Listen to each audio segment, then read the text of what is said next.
Halo semua, selamat datang di Research Brief.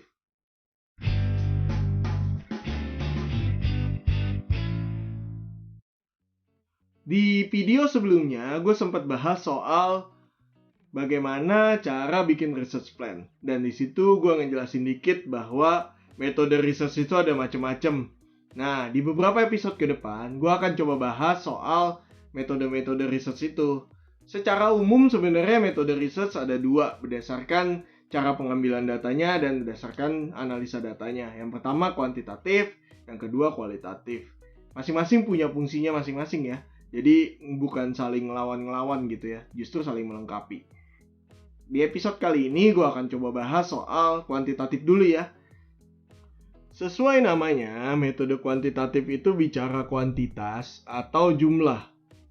Makanya, metode kuantitatif itu kayak seni membuat angka-angka yang kelihatannya nggak beraturan menjadi sebuah insight yang bisa membantu bisnis.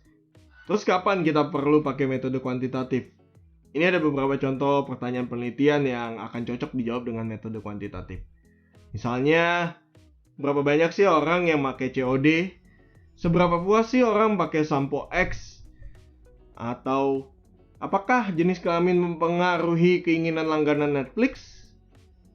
Apakah halaman baru kita ini akan bikin orang makin mau untuk beli lagi di tempat kita?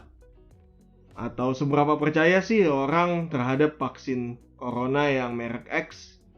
Kalau kita lihat, sebenarnya pertanyaan-pertanyaan ini bisa dikelompokkan jadi 3 tujuan besar. Yang pertama, menjawab seberapa banyak atau seberapa besar. Yang kedua, mengetes hipotesis. Yang ketiga, mencari korelasi atau hubungan sebab akibat. Mari kita bahas satu-satu, mulai dari yang seberapa besar. Ini yang paling umum ditanyakan di kuantitatif.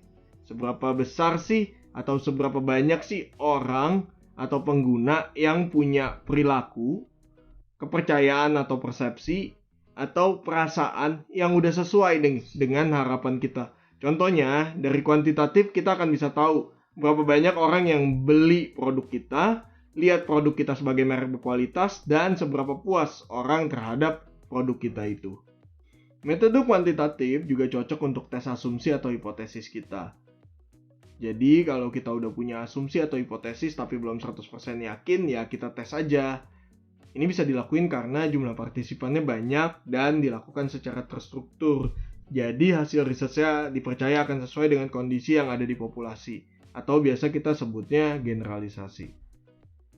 Tipe riset lain yang cocok dijawab dengan kuantitatif adalah mencari hubungan antara satu hal dengan yang lainnya.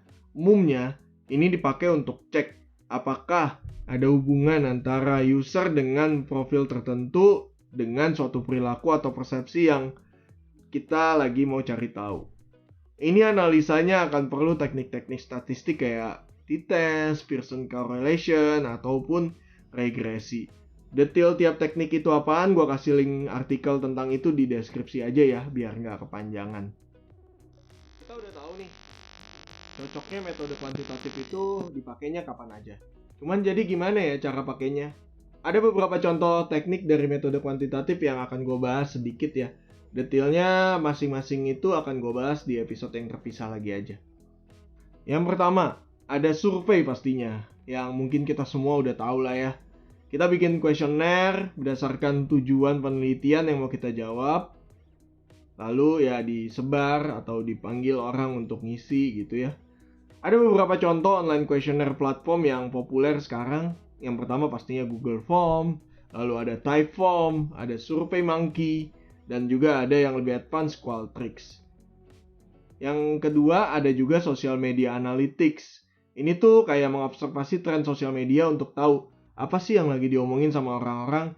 Gunanya untuk ngasih info ke orang bisnis dan marketing dalam bikin strategi yang sesuai dengan tren yang lagi ada. Terus ada A/B testing. Ini kayak yang tadi gue bahas soal hypothesis testing.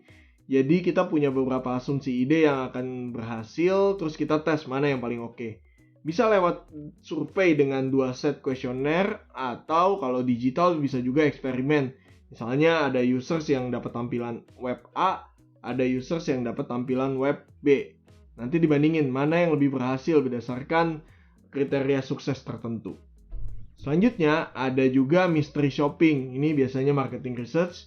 Jadi ada orang yang pura-pura jadi pembeli, pengguna, atau nasabah untuk cek apakah petugas yang ada di toko, restoran, bank, atau tempat lain manapun itu menjalankan sesuai dengan SOP yang udah dibuat gak ya? Contoh terakhir adalah cut sorting. Ini biasanya untuk membuat website atau aplikasi.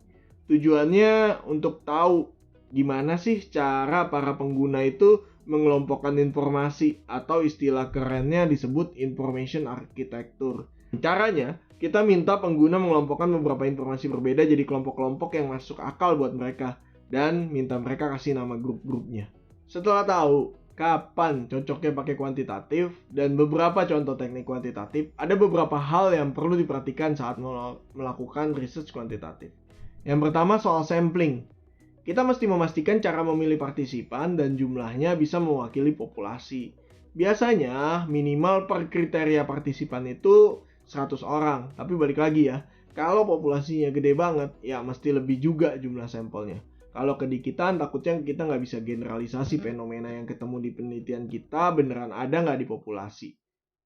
Yang kedua, perlakuan dalam research kuantitatif itu harus konsisten. Jadi misalnya, semua partisipan harus dapat pertanyaan yang sama persis. Kalau ada produk yang ditunjukkan juga mesti sama terus, nggak boleh produknya hari ini begini, besoknya diganti bagaimana.